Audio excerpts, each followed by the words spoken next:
Artinya Sobat YouTube, bantuan tersebut nanti akan langsung ditransfer ke rekening penerima atau diantar langsung via kantor pos. Mungkin Sobat YouTube, ini dimaksudkan untuk menghilangkan potensi korupsi yang kemarin juga sudah terjadi. Mungkin begitu Bu Risma ya.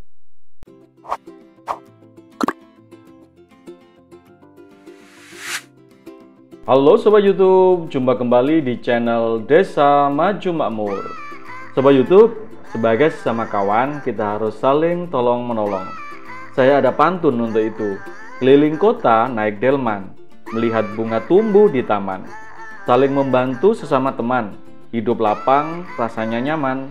Sobat YouTube, di kesempatan ini saya ingin menginformasikan hal yang baru pada bantuan sosial di tahun 2021. Apa itu? Sebelum kita lanjutkan video ini, bagi Sobat YouTube yang baru tahu channel ini, silakan klik like, klik subscribe, dan tekan loncengnya juga, biar Sobat YouTube senantiasa mendapatkan informasi video-video terbaru dari channel ini. Sobat YouTube, berbicara tentang bantuan sosial seakan tidak pernah ada habisnya.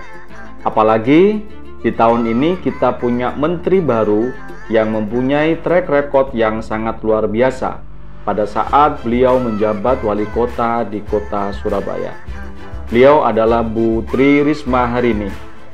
Sobat YouTube, Bu Risma Tri Harini mempunyai program yang akan dijalankan di tahun 2021 ini. Ada beberapa program yang sudah disampaikan Bu Risma ke publik, dan salah satunya adalah Bu Menteri Sosial Bu Trisma Harini ini mengatakan bahwa bantuan sosial pada tahun 2021 akan berbeda dari tahun sebelumnya, yakni tahun 2020.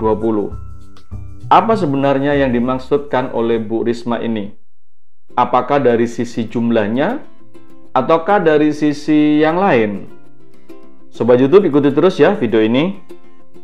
Jadi menurut Bu Menteri Sosial Bu Risma, bahwa bantuan sosial di tahun 2021 nanti akan dikirimkan langsung ke alamat penerima, sehingga warga selaku keluarga penerima manfaat tidak perlu lagi mengambilnya ke kantor pos. Ini tentu berbeda dengan tahun sebelumnya, di mana para penerima bantuan sosial ada sebagian yang pergi ke kantor pos untuk mengambilnya.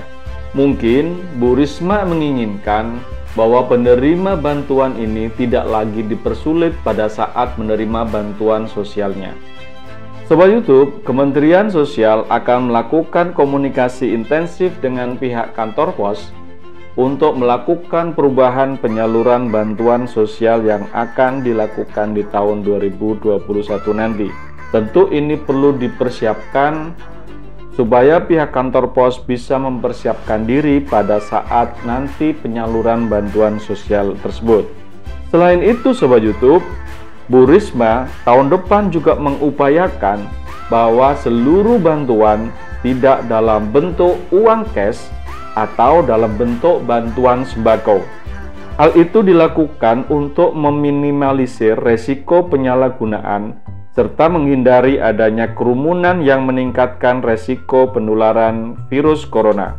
Artinya Sobat YouTube, bantuan tersebut nanti akan langsung ditransfer ke rekening penerima atau diantar langsung via kantor pos. Mungkin Sobat YouTube, ini dimaksudkan untuk menghilangkan potensi korupsi yang kemarin juga sudah terjadi. Mungkin begitu Bu Risma ya.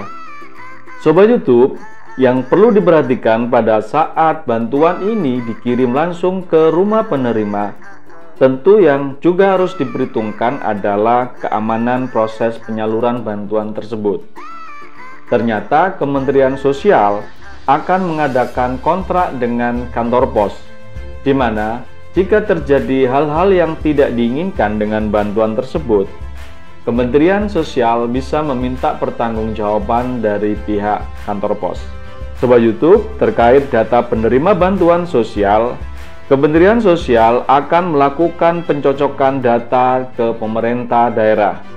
baik di kabupaten kota maupun di tingkat provinsi.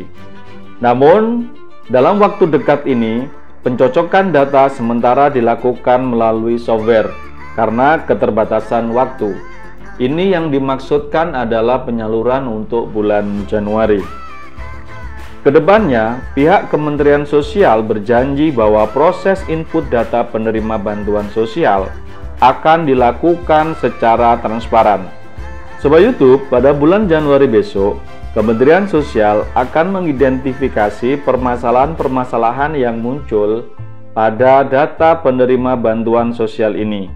Yang di masyarakat sudah ramai bahwa adanya ketidaksesuaian data, baik yang disengaja maupun yang tidak disengaja.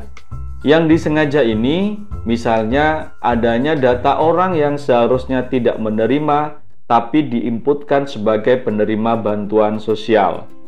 Sedangkan yang tidak sengaja karena tidak terlalu diupdate sehingga ada data orang yang sudah meninggal bahkan sampai 10 tahun pun masih masuk menjadi penerima bantuan sosial. Karenanya pada hari Senin besok formula penerima ini akan dirapatkan sehingga pada Selasa pagi lusa bantuan sudah bisa dikirim ke daerah-daerah. Sobat YouTube, sedangkan untuk bulan Februari yang dinilai sudah lebih longgar, maka Kementerian Sosial akan melakukan perbaikan data. Dan Bu Risma berjanji ini akan dilakukan dengan lebih transparan. Prosesnya 3 hari akan dikembalikan ke kabupaten kota, kemudian selanjutnya diupload dan semua warga akan bisa melihat. Karenanya, jika ada data yang tidak benar, maka koreksi terhadap kesalahan itu akan dilakukan oleh banyak pihak, termasuk dari komponen warga masyarakat secara luas. Seperti diketahui bahwa Kementerian Sosial telah menyalurkan 3 jenis bantuan sepanjang tahun 2020. Selain bantuan rutin, Kementerian Sosial juga memberikan bantuan kepada masyarakat yang terdampak pandemi virus corona. 3 bantuan sosial yang disalurkan Kementerian Sosial pada tahun 2020 ini adalah Program Keluarga Harapan atau PKH, Program Bantuan Sosial Tunai untuk peserta Program Sembako atau BBNT non-PKH, dan Bantuan Sosial Beras atau BSB. Namun penyaluran bantuan ini sempat mendapat sorotan setelah nama Menteri Sosial Juliari P. Batubara terseret kasus korupsi dana bantuan sosial. Juliari diduga menerima uang suap sebesar 17 miliar rupiah dari pengadaan dan penyaluran bantuan sosial COVID-19. Yang dilakukan oleh Pak Juliari adalah mengutip uang Rp10.000 setiap paket sembako yang diterimakan kepada calon penerima bantuan sosial. Sobat YouTube, terima kasih sudah menonton video ini hingga akhir.